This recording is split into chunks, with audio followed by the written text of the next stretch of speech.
السلام علیکم ورحمۃ اللہ وبرکاتہ۔ بعض اعمال ایسے ہیں جو بندے کے لیے ڈبل ثواب کا ذریعہ بن جاتے ہیں۔ آئیے رسول اللہ صلی اللہ علیہ وآلہ وسلم کی ایک بابرکت حدیث سنتے ہیں۔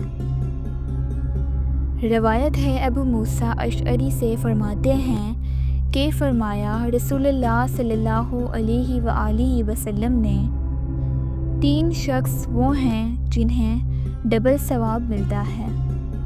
پہلا، وہ کتابی جو اپنے نبی پر بھی ایمان لائے اور محمد صلی اللہ علیہ وآلہ وسلم پر بھی۔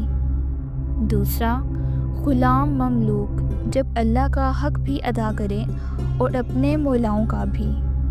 تیسرا، وہ شخص جس کے پاس لونڈی تھی، جس سے صحبت کرتا تھا، اسے اچھا ادب دیا اور اچھی طرح تعلیم سکھائی، پھر اسے آزاد کر کے اس سے نکاح کر لیا، اس کے لیے دوہرا ثواب ہے۔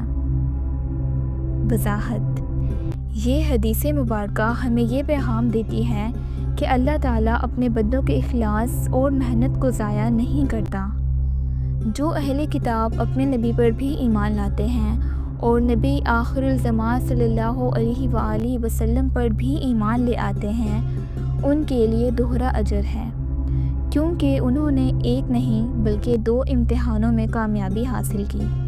غلام جب اپنے مالک کے ساتھ انصاف کرے اور اللہ کے حقوق بھی ادا کرے تو اس کے صبر اور اطاعت کی وجہ سے اس کا اجر بڑھا دیا جاتا ہے۔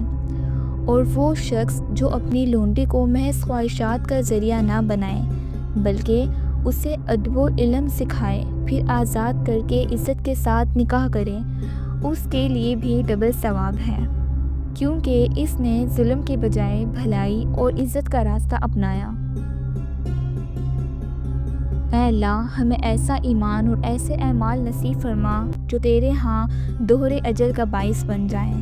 یا رب، ہمیں دوسروں کے ساتھ انصاف، بھلائی اور عزت والا رویہ اختیار کرنے کی توفیق دے۔